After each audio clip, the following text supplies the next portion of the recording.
ঈদুল আজহায় পশু কোরবানি ও বর্জ্য ব্যবস্থাপনা নিয়ে জানাতে বরিশাল থেকে যুক্ত হচ্ছেন সহকর্মী আলামিন। আলামিন, বর্জ্য সরানোর কাজ শুরু হয়েছে কিনা, কতজন পরিচ্ছন্নতা কর্মী সেখানে কাজ করছেন? এখন জন্ম সনদ দিয়ে খোলো বিকাশ স্টুডেন্ট অ্যাকাউন্ট। নিজের বিকাশ নিজে কর।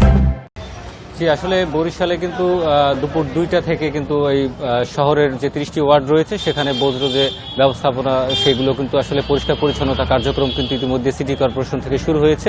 আমরা এই মুহূর্তে রয়েছি বরিশালের বগুড়া রোড এলাকায়। সেখানে কিন্তু আমরা দেখছি যে বরিশাল সিটি কর্পোরেশনের যে কর্মকর্তা কর্মচারী যারা রয়েছেন তারা কিন্তু ইতিমধ্যে তারা বজ্র যে অপসারণ সেটি কাজ শুরু করেছেন এবং বরিশালে এই মুহূর্তে এখানে 24টি গাড়ি রয়েছে, সেই 24টি গাড়ির মাধ্যমে কিন্তু তারা এগুলো পরিষ্কার পরিচ্ছন্নতা কার্যক্রম শুরু করেছে।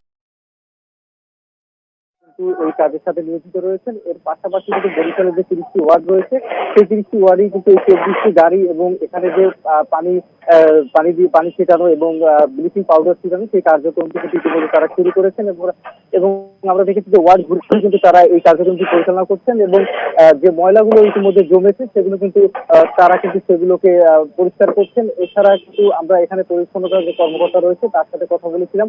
তিনি যেটি বলেছেন যে 6 ঘন্টার মধ্যে কিন্তু তারা আসলে এই কার্যক্রম শেষ করবেন এবং বরিশাল শহরে যে 30টি ওয়ার্ড রয়েছে সেই 30টি ওয়ার্ডই কিন্তু আসলে তারা এই কার্যক্রম চালিয়ে যাবেন এবং যতক্ষণ পর্যন্ত এই পরিষ্কার পরিচ্ছন্নতা কার্যক্রম চলবে, যতক্ষণ পর্যন্ত ময়লা থাকবে ততক্ষণ পর্যন্ত কিন্তু তারা আসলে এই কার্যক্রম চালিয়ে নেবেন এবং এর পাশাপাশি যাতে কোনো প্রকার ড্রেনের ভিতরে এই ময়লাগুলো প্রবেশ করতে না পারে সেইটি কিন্তু তারা লক্ষ্য রাখছেন এবং সেই বিষয়টি আগে যে বজ্রগুলো রয়েছে সেগুলো কিন্তু তারা আসলে পরিষ্কার করছেন এবং পরে কিন্তু তারা পানি ছিটাবেন এবং পানি ছিটানোর পরে সেখানে কিন্তু ব্লিচিং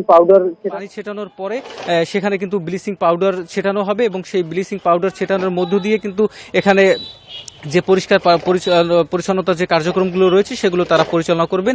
এর পাশাপাশি আরেকটি বিষয় জানিয়ে রাখি যে আসলে বরিশাল সিটি কর্পোরেশন এলাকায় যে 202টি স্পট কিন্তু পশু কোরবানির জন্য নির্ধারণ করা হয়েছিল এবং সেখানেও কিন্তু এই কার্যক্রম চালানো হচ্ছে এবং আমরা দেখেছি যে বরিশাল সিটি কর্পোরেশনের যে গাড়িগুলো রয়েছে প্রায় 24টি গাড়ি এখন এই মুহূর্তে আলেকান্দা এলাকায় বগুড়া রোড এলাকায় রয়েছে এবং সেখানে কিন্তু আসলে কার্যক্রম তারা চালিয়ে যাচ্ছেন এবং তারা যেটি বলছেন যে আসলে এই কার্যক্রম চলবে যতক্ষণ পর্যন্ত আসলে শহরের যেখানে এই ময়লা থাকুক না কেন তারা কিন্তু সেগুলো পরিষ্কার করবেন এবং 6 ঘন্টার মধ্যেই এই কার্যক্রম তারা শেষ করবেন এবং বরিশালকে পরিষ্কার পরিচ্ছন্ন একটি বরিশাল উপহার তারা দেবেন।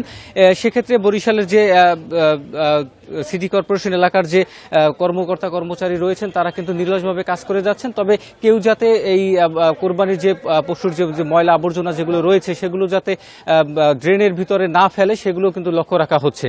তো এই ছিল বরিশাল থেকে আমার কাছে। বরিশাল থেকে জানাচ্ছেন সহকর্মী আলামিন।